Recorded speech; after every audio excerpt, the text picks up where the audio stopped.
Hello, health champions. Today we're going to talk about what would happen if you did a fast and you had nothing but water for 100 hours. And why did I pick 100 hours? Because it is a nice round number. I like the number. And it's approximately 4 days. It's just a little bit over 4 days. And that's a time of fasting that most people could do very safely. If you don't have any health problems, if you have something going on, check with your doctor. But most people can fast for 4 days without really changing a whole lot. And we're going to talk about some of the things you want to think about. And if you fast for 4 days, you get the vast majority of benefits of doing a longer fast. And with longer fast, I mean more than 24 hours. And if you go on to about 4 days or 100 hours, you get virtually all the benefits that you could get from a longer fast. And these benefits include things like autophagy, which we're going to talk about in detail. You get a significant drop in insulin. You get a significant boost in immune function. You even get some stem cell activation, and you improve your biome, your microflora, the balance and quantity, and you get some gut healing. So we're going to talk through what happens on each day so you really understand what the benefits are and what's happening in your body. So from 0 to 24 hours, it's what we call the glycogen depletion phase. This is where you go from a fed state where you have eaten to where you stop eating, and now your body starts using up the glycogen. And glycogen is stored carbohydrate. It's just the form that your body stores extra carbohydrate. So when you eat, your body breaks it down to glucose, and then it starts linking it up into branches of glycogen. And you keep most of it in your muscles, but that glycogen is earmarked for the muscles. That can never go out in the bloodstream again and become fuel for the brain. So what we're talking about is the glycogen in the liver.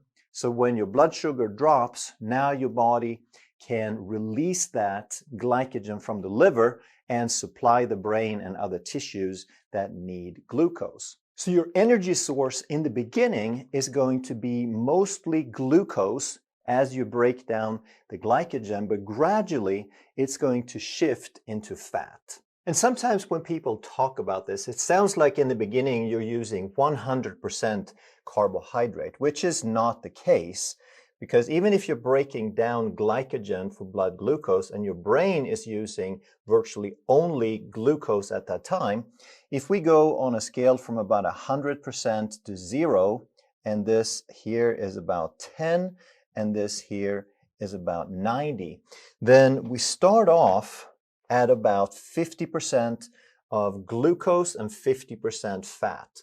And then as we start breaking down the glycogen, now the glycogen is going to go down and the glucose usage is going to decline, whereas the fat usage is going to increase. So that once we're well into this fast, we're going to be using about 90% of our energy from fat and 10% from carbohydrate or glucose. And toward the end of the 100 hours, we might actually be using as little as 5% of our energy from glucose and about 95% from fat. And there's a reason for that, which we're going to talk about. When it comes to hormones, there are 3 of them that are going to change significantly, and that's glucagon, cortisol, and insulin. And glucagon is the hormone that breaks down glycogen, our stored carbohydrate, so that we can make blood glucose out of it. Then next, we're going to have cortisol. It's going to go up slightly because cortisol stimulates gluconeogenesis, which means making glucose from other sources, such as glycerin, which we'll talk about, and from protein, from amino acids. And we're going to talk about that in some detail so you understand why that doesn't happen very much. And insulin is going to drop dramatically because the purpose of insulin is to get glucose out of the bloodstream. And if we're fasting, we're not adding any large amounts of carbohydrates or glucose. We're only maintaining a small baseline, and that baseline is going to drop over time, plus we're going to get more insulin sensitive, so we need less and less, and there's going to be a drop of blood glucose over the course of the 100 hours. And the reason we're very interested in lowering insulin is that it is responsible, high levels of insulin are responsible for insulin resistance and type 2 diabetes and fat storing, which is affecting about 80% of the world's population. And it is the central issue in most disease, most degenerative disease in the world today. We're also going to talk a lot about autophagy. And during day one, this is toward the end of the day, it just starts ramping up. And why are we interested in this? Because this is one of the biggest reasons that we do a fast. Because autophagy means self-eating. And if you don't add any new resources to the body, the existing resources become very, very precious, especially the building materials.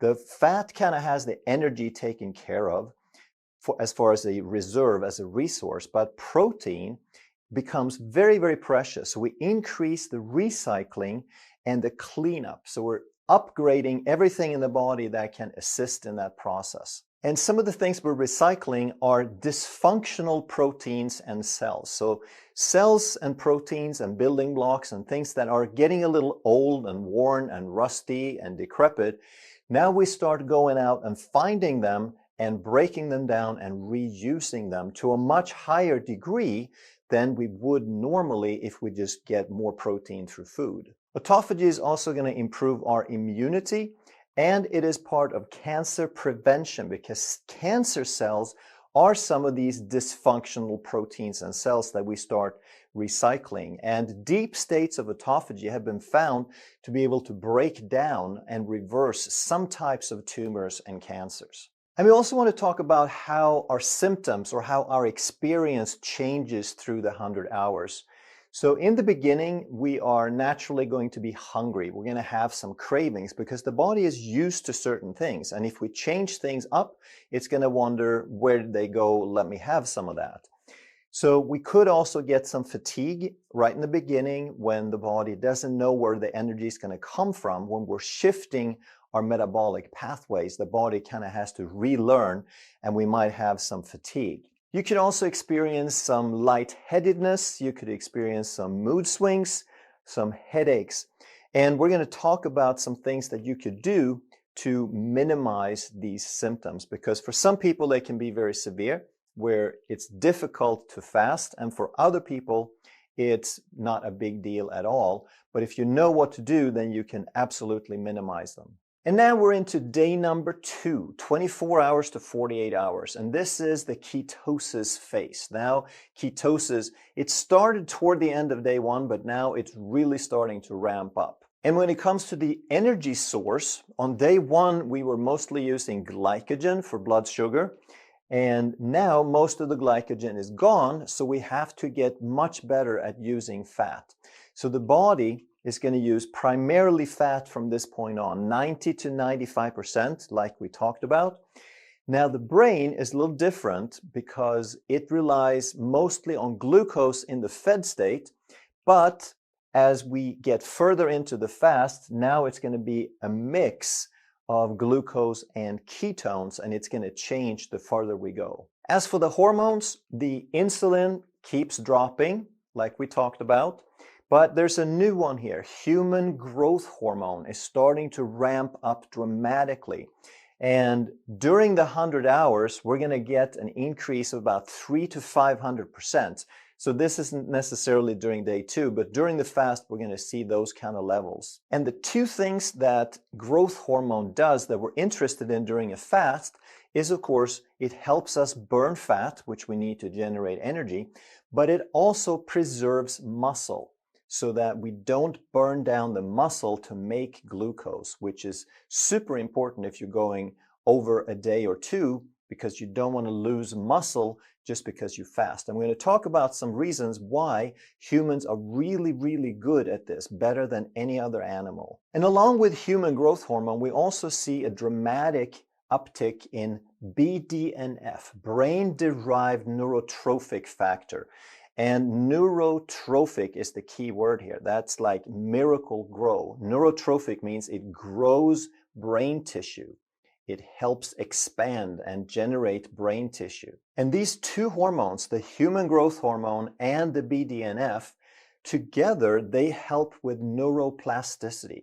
So whenever we learn something new, whenever we change a habit or learn a skill or adapt to something, we have to make new connections in the brain called synapses.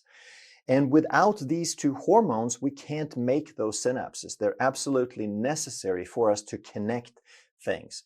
So when they go up by several 100%, that means our ability to learn and adapt increases dramatically. We also get a slight increase in epinephrine or adrenaline, which is going to help us generate some energy and to stay alert. We talked a lot about what autophagy does, so I'm not going to cover that in detail, but during day 2, it continues to accelerate. It goes into deeper levels of autophagy, and we just continue to clear out dysfunctional proteins and cells. The symptoms and experience changes a little bit here because now with the increase in ketones, we have a different source of brain fuel. So now a lot of people who have had some brain fog, they're going to see that diminish. And also the hunger hormone ghrelin, which had been rising during day 1 because we stopped eating. The body says, hey, go eat something. So it makes ghrelin to try to get us to eat.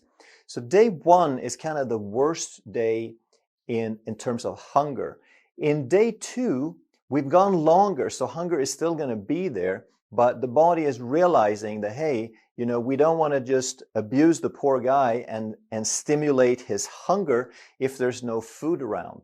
So even though we sort of have some hunger, the ghrelin is going down now, which reduces the hunger. You could also start seeing some mild coldness in your extremities, in hands and fingers, because your body is trying to save on energy, save on resources. It realized there's nothing new coming in, so let's reduce expenditure just a little bit. But that's a temporary decrease, and a lot of people are worried about ruining their metabolism by fasting too long, but you're not going to do that in a 4 or even 7 or 10-day fast. But if you go like 3 weeks or more, now you could start creating permanent changes and possible damage to your metabolism and your energy system. But when on day 2, when the body is starting to conserve some energy, it's temporary. And a lot of people during day 2 are going to experience increased mental clarity and focus. And a lot of that has to do with some of the stress hormones that we're releasing, like the cortisol and adrenaline, but primarily because ketones are going up, and that's an alternative and even a better fuel that burns cleaner, and we have less oxidative stress and inflammation in the brain now. On day 3, everything continues. So now we are in full ketosis and in even deeper states of autophagy. And the energy source is basically all fat. And in the body, we store fat as triglycerides, which becomes very, very significant.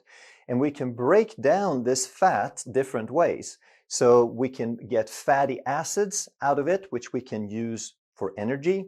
We can get ketones from these fatty acids. We can chop them up and put little units together for ketones that we can use for brain energy. And we can even generate some glucose from these triglycerides. So when we store fat, we store them as triglycerides, which is very, very significant because there is a portion here called glycerin or glycerol, and it has 3 carbons in it. We call that a backbone of the triglyceride. And then the body, when we store them, we attach fatty acids to this. So they're like little tails. So this component, this unit altogether is called a triglyceride, where here's the glycerol, here's the fatty acids. So these we can use for energy at 9 calories per gram, and we can turn these, like I said, into ketones. But this is 3 carbons, and glucose has 6 carbons. So if we take 2 of these, we can put them together into 1 glucose molecule. So as it turns out, the way we store fat, we store 5% of the triglyceride can be converted into glucose, and 95% becomes the fatty acids. So a lot of people say you can't make glucose from fat. And what they mean by that is you can't make glucose from the fatty acids. That's impossible. It's a one-way street. You can make fatty acids from glucose. You can't go the other way, but you can make glucose from glycerol, which is part of the triglycerides. And this is very, very important. It's been the key for human survival. And we're going to talk about in a second how it's allowed us to have the biggest and most powerful brains in any animal in the world. So now these fatty acids are going to provide the majority of energy for the whole body. So all your body, all your cells, all your organs in general are going to be using these fatty acids almost exclusively. The ketones are going to go to fuel your brain. There are some other tissues that can use them, but this is the primary mechanism. The purpose of making ketones is that it's the alternative, powerful backup fuel for the brain. And the glucose is going to also go to the brain, but it is mostly earmarked for some tissues like red blood cells who can only use glucose. They can't use fat or ketones. So these ketones are pretty remarkable in how they allow us to adapt, because even though we're going to have a drop in blood glucose during the time of the fast, we might be starting at 90 or 100, and during the 3 to 4 days, we'll probably drop down to 50 or 60. And if you measure blood glucose in millimoles, then you just divide by 18. But you're going to have a drop of probably 30 to 40%.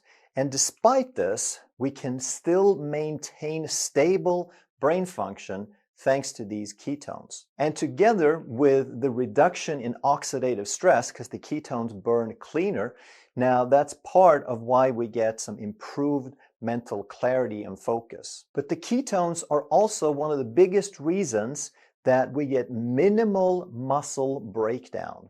That we don't need to break down muscle to get glucose because we already have 5% stored in the triglycerides that we can use very effectively for brain and red blood cells and a few other tissues. And this is the factor that has allowed us through evolution as humans developed to develop the big brains that we have. It would not have been possible without the ability to switch to ketones for fuel. So just to give you an idea of how this changes during the 100 hours, if yellow is glucose and the pink is ketones, at time 0, this is how many percent of the brain energy that's derived from ketones. So when we start, when in the fed state, basically 100% of the fuel for the brain comes from glucose. But already 12 to 16 hours in, and if you're fat adapted, if you're on a low carb diet, this is going to happen sooner.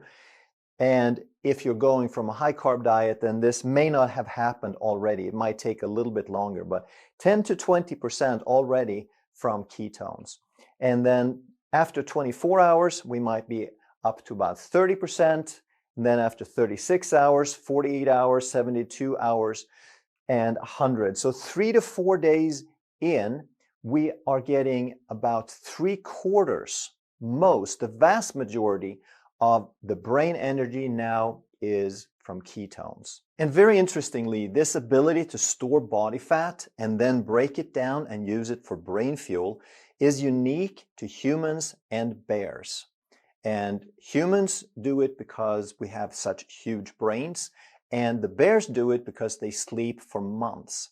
But all other animals pretty much are going to have smaller brains. They're going to have to keep eating, or they're going to almost from the very beginning of a fast start breaking down muscle to turn into glucose because their brains can't run on ketones, or to a very, very slight degree. And this may be why there's this notion that fasting hurts your muscle mass, that you start breaking down muscle very quickly. But humans have a bypass mechanism that works very well for us. But now during day 3, autophagy changes a little bit because at 48 to 72 hours, it peaks, which means the portion of autophagy that is about the recycling, about retrieving resources, it has its highest level. It doesn't mean it's over, it's just that's the highest level. And then from then on, it goes more into the repair process and the rejuvenation process of tissues. And now we see a drop in inflammation, we see a drop in oxidative stress and in inflammatory cytokines. So these are the chemical messengers that signal inflammation. And we also get an immune reset. We're recycling the white blood cells, and then we start making new ones that are rejuvenated, they're younger. So it's like we're freshening up our immune system. And we're also seeing an increase now in stem cell production, which is the cells that can diversify, that can differentiate and become different things. So you have liver cells, and you have skin cells, and you have all these different cells. Well, the stem cells can become, it's an early version that can become any of those things. So if you want to do a deep repair and rejuvenation of a tissue, that's when we want stem cells. And they start to really kick in here at the end of day 3. And as far as brain health, we talked about the BDNF, the miracle grow, and the human growth hormone that we need to make synapses. And they keep increasing pretty much throughout the 4 days, even though they've pretty much plateaued at their highest level. So this further allows neuroplasticity, learning, and adaptability. So a couple of interesting things about your physiology on day 3 is that now you're in deep ketosis, and there's different types of ketones. There's one called beta hydroxybutyrate, which is the one that you use for energy mostly. But there is one also, acetone is another ketone, but you're mostly just breathing that one out. And as a result, because these reach pretty high levels now, you can have what's described as a fruity breath. And if you measure something called the glucose ketone index, meaning you measure your glucose in millimoles, you take milligrams, divide by 18, and then you measure usually ketones in millimoles. If you divide the two, then at this point by day 3, you're typically going to have a ratio about 1, which means there's as much ketones as there is glucose in the blood at any given time. And we talked about you could get some mild coldness in extremities on day 2 and 3. And this is also that it's possible to get some electrolyte imbalances become more significant. And as a result, then you could get dizziness and muscle cramps and lightheadedness and so forth. But what most people experience at this point is that because your ketones are getting even higher, then your brain fog is going to reduce further. The ghrelin keeps going down just like day 2, but now you're really kind of past the hump that on day 3, a lot of people really don't feel any hunger at all. If they feel something, it's usually because of electrolyte imbalances where they feel a little dizzy or lightheaded. Most people are going to see an improved mental clarity and focus, and some people are even going to report a feeling of lightness or euphoria. And euphoria is kind of a state of bliss. It's where you're feeling really good, really joyous for no particular reason. And now on day 4, we said that autophagy peaks at the end of day 3. So on day 4, it's actually going to slow down a little bit. It doesn't go away, just a little bit less. And now the body shifts more into repair. And now during day 4, the stem cells keep increasing and supporting this regeneration and deep healing. So we get an immune system rejuvenation. The old white blood cells are replaced with younger, fresher ones. And we get tissue healing at a very deep level. And one such tissue that can heal is in the gut. So a lot of people have problems with their intestinal lining and leaky gut. So this can be greatly helped by fasting. And especially, there's a nutrient called zinc L-carnosine that has been shown to assist and support this process very, very powerfully. And we get a significant increase in sirtuin gene activation. And the sirtuins are genes that promote DNA repair and longevity. So there's some anti-aging benefits here. And the human growth hormone also keeps increasing during day 4.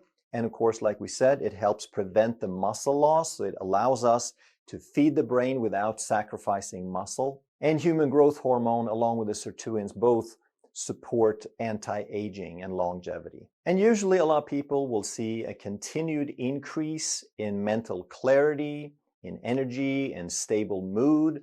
They feel a very deep calm and some more possibly of this euphoria that I mentioned. Also, a big reason a lot of people do fasting is to reduce systemic pain and joint inflammation. So a lot of people are going to see shoulder pain and knee pain and back pain go away at this point also. And for the ones who make it to day 4, they're going to usually experience very, very little hunger. The body really doesn't signal hunger anymore at this point. But there are also some potential risks and considerations that we want to keep in mind. And basically the rule is if you don't feel good, then stop. Eat something, or at the very least have some salt or some electrolytes. And then if that doesn't help, then you start eating and go back to it, maybe try later. So one thing we talked about is electrolyte imbalances, and that is probably the biggest risk or problem that we face with a longer fast. And if we get electrolyte imbalances, then we could experience dizziness, in some cases even heart palpitations or fatigue. We could experience orthostatic hypotension, which means that your blood pressure drops when you stand up. So you could get lightheaded or even pass out. And that's from a couple of different things. It's if your adrenals were a little bit weak to start with, they can't increase the blood pressure fast enough when you stand up. And now during a fast, if you've lost some electrolytes, there's not enough fluid for the blood vessels to squeeze around. If your fluid level has dropped because of electrolytes, now it's harder to keep that blood pressure up also. And you could experience some cold sensitivity like we've mentioned, which could be unpleasant but not necessarily dangerous or a reason that you have to stop. But I wanted to mention the muscle breakdown also, that we have so many mechanisms that we've talked about, the human growth hormone, the ketones as a reserve fuel, that it doesn't happen much. However, there's a couple of times that you want to watch out for it. If you're already very thin, your body doesn't want to break down fat if you don't have much left of it. So if you're thin, you have a low body fat percentage, then it could start going after the muscles sooner. And also up to 100 hours, you're pretty safe. But if you go longer than 100 hours and you're thin, now that could be a problem. So keep that in mind. If you're thin, then you could probably fast up to 100 hours. And if you like to have even more fasting benefits, then you can repeat a 100-hour fast maybe every couple of months or every 3 months or something, rather than doing an even longer one. So there's a couple of things you want to do to minimize discomfort and problems and risks. And one is to get fat adapted first. So the whole thing during the first day is that you go from a carbohydrate or a mixed fuel diet from glucose and fat into almost all fat. But if you've already taught your body how to burn fat, how to burn more fat than carbohydrate, now you're halfway there. It's not going to be a very painful transition. And the easiest way to do at least part of that, at least get part of the way there, is just to eat a low carb diet for 3 to 4 days before you start the fast. And low carb would be less than 50 or less than 30 grams of net carbs per day. And the other big thing that happens is we call the first day the glycogen depletion phase. But if you're fat adapted, then you're already much, much better at using glycogen. You use it way more efficiently because you don't need it as much. It's more of a backup than a primary resource. Because if you're fat adapted, you're going to use mostly fat anyway. You're already going to be at 70, 80, 90% fat usage, and then your body doesn't need the glycogen, and the glycogen is going to last much longer, but because you're fat adapted, you're still going to get into ketosis faster. So that transition is going to be so much smoother. But perhaps the most important and the easiest thing to do if you're going to fast over 24 hours is to supplement with electrolytes. The most important mineral electrolyte you want is sodium. And then after that, you also want potassium, magnesium, and calcium.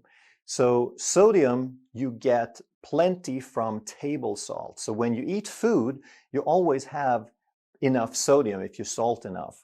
But then the others could be more questionable. And then when you stop eating altogether, now sodium is the most sensitive. It's the one that gets flushed out first. But when I saw that there was a lot of people fasting and a lot of people had issues with electrolytes, but also the fact that there wasn't really a good product on the market, I developed one specifically for fasting. It's like your fasting companion.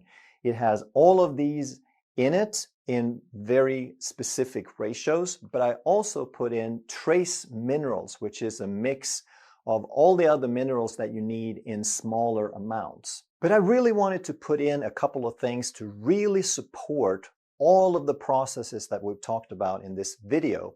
So I also added manganese bisglycinate and zinc L-carnosine. And the ending here means that they are bound to a protein, to an amino acid, and that makes them what we call chelated. So with that, they're easier to absorb and they have a higher bioavailability. So I made this powder so that the dose for normal everyday use, you could just take 1 scoop a day.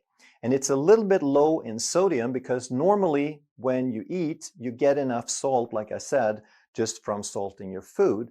But when you fast, you want to take a lot more. During the 4 days, you want to probably go up to 4 scoops a day if you're a larger person, or maybe 2 or 3 scoops if you're a smaller person. And that's going to make sure that you get a good amount of all of these things that we talked about, and your fasting experience will probably be vastly improved. But let me just elaborate a little bit on the zinc L-carnosine and the manganese bisglycinate that I put in my product Ulite, because they're pretty fantastic nutrients.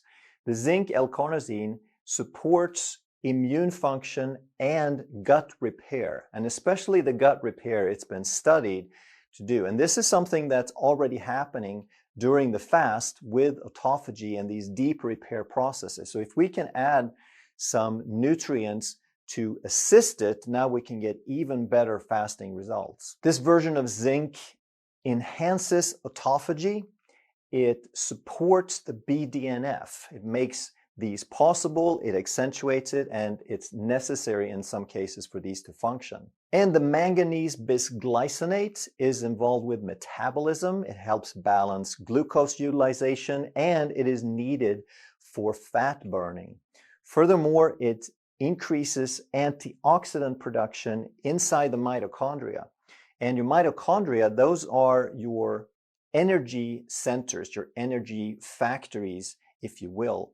And because that's where the energy is produced, that's where you have the most oxidation. That's what we do when we make energy. We oxidize the fuel. So there's a lot of oxidation. And sometimes we describe it as rusty and polluted inside these mitochondria. So something that happens during autophagy is that we get rid of, just like the white blood cells, we get rid of the old ones and we make new ones. So we do that with mitochondria, also called mitogenesis. And if we add this manganese bisglycinate, now we can improve that antioxidant activity inside the mitochondria and make them burn even cleaner. And the manganese also supports connective tissue, which means joint and bone health, which is something else.